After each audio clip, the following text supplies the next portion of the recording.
You know what? Maybe it's not such a bad thing that fans weren't able to be in attendance last year for games. If you're a Raiders fan, maybe you're somewhat thankful for that. Yeah, sure.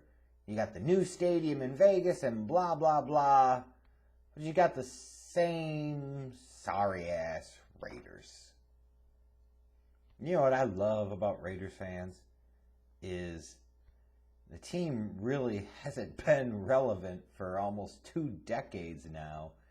And yet they have this weird dichotomy of you have those Raiders fans that intensely hate everything that this team does. And they'll talk more shit about them than anybody because they know what the reality is. Then you have these other Raiders fans, just Lane, baby. Like, if you say anything even remotely accurate about this team, they get all butthurt about it. It's fascinating to me. But the Raiders.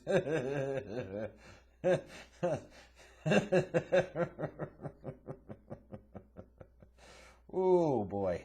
Yeah. Yep. What more can you say? You have team executives getting fired for alleged problems with the IRS. Like, not good. This is a team that was very busy in free agency, signing guys like Yannick Ngakoue, Kenyon Drake, John Brown, Jonathan Hankins, Solomon Thomas, Quentin Jefferson, Casey Hayward, Nick Martin. And why do teams typically do that? Because they don't know what the F they're doing in the draft. That's why. You're trying to compensate for other deficiencies. You're trying to compensate for other failures.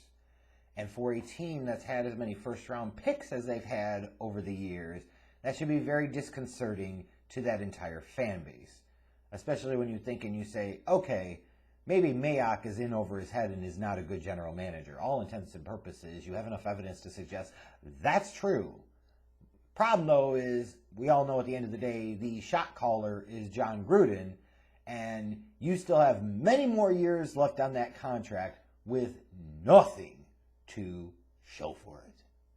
Nothing. No playoff appearances, no hope or delusions of contending, no young quarterback to develop and point to and say, there's our future. Your future is now, and it's average to mediocre with Derek Carr and John Gruden. Oopsie daisies. You remember the debates the past year and a half about who won the Khalil Mack trade? The Bears or the Raiders? The Bears have made the playoffs twice in 3 years after making the Khalil Mack trade. That said, we still don't know whether or not they have a long-term quarterback. We know Trubisky wasn't the guy. We will see whether or not Justin Fields is. No playoff wins. Gave up 2 first-round picks for the right to do that. That's not exactly a huge win.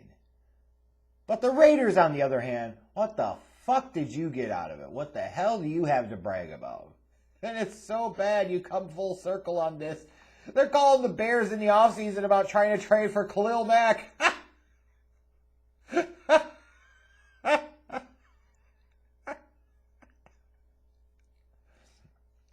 Now, if you were able to swing off a deal where maybe you found the Bears in a desperate spot and they took like a 2nd and 3rd round pick in return for Khalil Mack, then at that point in time I might say, you know what? You won that deal. Because you still would have a peak of his career, Khalil Mack. You turned him into 2 first-round picks that you later turned around and only had to give up a 2nd and 3rd rounder. At that point in time, you've probably won the deal. But until that point... And usually, when you're an NFL team, you're bad, you're mediocre, you look to the draft and you say, you know what? Here's a chance, hope springs eternal, things are going to be different. And then you see the Raiders reach a little bit on their first-round pick. Now, I didn't bury him as much for drafting Alex Leatherwood because I understood it. I thought he was, frankly, underrated. That said, there is a clear lack of understanding in that front office about how the draft game works. And the draft game is not always just going to be you draft a guy at a certain spot that you really, really like. Sometimes it's a thing of, understanding where players might be drafted, and potentially you could coax additional picks or do better other things to help your franchise by not taking the guy there. B, it calls into question if you look at a team and say typically they're drafting best player available regardless of need, regardless of position, then you look at their draft board over the years and you question, how are they evaluating talent? What are they doing? Because it's not good. And this transcends just Mike Mayock and John Gruden, but if you look at the past decade, the first round pick since 2011, they didn't have any in 2011 or 2012. It's because of Carson Palmer trade and so forth. 2013 was DJ Hayden. If you remember, that was a big reach at the time. That didn't pan out. 2014, Khalil Mack. He was a stud, but he's gone. Amari Cooper 2015 was pretty solid, except he's now also gone. Carl Joseph in 2016, he didn't quite work out. He's gone. Garyon Conley 2017, he didn't really work out. Colton Miller in 2018, he was rough at the beginning, but he's gotten a lot better. But then you come to like 2019, and you're supposed to see the fruits of the labor of trading away Amari Cooper and Khalil Mack, and you take that and turn that into a yield of Cleveland Farrell, Josh Jacobs, and Jonathan Abram. Oops, oops, oopsity, fucking oops. Last year, in that draft full of wide receivers, they took Henry Ruggs III. I understand the temptation with the speed, but there were better receivers on the board. And then this year with Leatherwood. Like, if you want to know why a team is struggling, mediocre, bad, you look at that history of first-round picks and you say, yep, that pretty much makes sense. And I still think, beyond question to me, the single most questionable thing about this organization is, why in the hell would you bring in John Gruden on a 10-year contract and then continue to trot out Derek Carr as your year-in, year-out starter? Like some of the rumors about whether Derek Carr was going to be on the trade market, they were looking, it sounded like, for way too much for a guy like Derek Carr. But the reality is, Carr is a good NFL starter. But when you sign a head coach to a 10-year contract, you should be trying to rebuild early on in that coach's tenure. So that way, the entire rest of the time, you're trying to accept the fruits of that labor and that struggle and that toil early on. So that way that coach can have his guys for the next several years, and they haven't fucking done that. They drafted poorly, and the decision to not try and target a young quarterback to kind of retool and restart was mind-numbingly stupid, let's be clear. So while you look at this team and you say, okay, Josh Jacobs is solid, I agree with that. Darren Waller's a stud in the passing game. He is, absolutely, a top-flight elite tight end in the league. Derek Carr, relative to the other talent on this team, is certainly a strength. Like, you can win games with Derek Carr. You're not going to win a ton of games because of him. And it would be incredibly unfair to lay the problems of the Raiders at the feet or on the shoulders of, on the back of Derek Carr, because that's just entirely missing the point. Look, you could talk about the situation and the talent like I am without just totally shitbagging the guy. Derek Carr does not suck, but Derek Carr is not elite. Derek Carr is not a big-time quarterback, and Derek Carr is not the guy that this team should be continuing to try and trot out there year in, year out. That's just the way it is. And you look at this team, a few years in, their defense still sucks.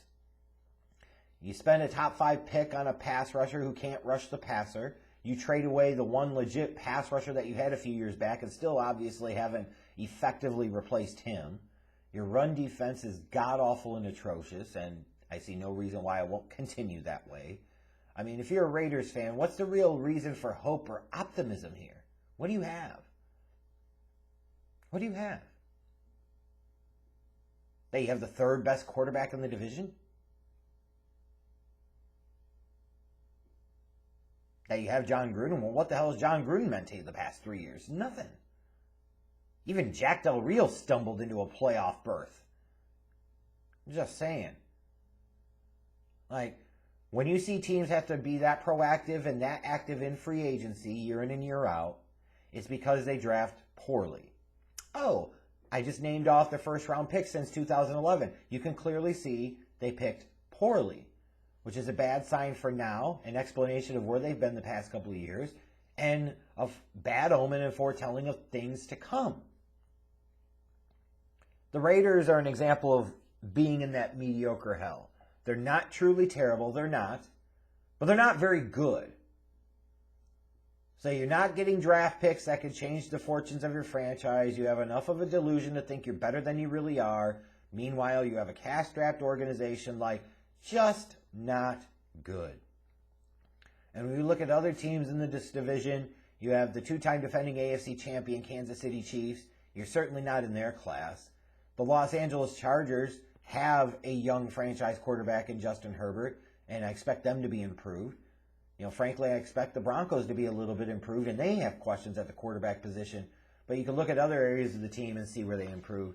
Where did the Raiders really improve or get a whole lot better here? Just because you brought in new names, just because you spent a bunch of money, doesn't automatically mean you got better or got better to a point where it's going to make a difference.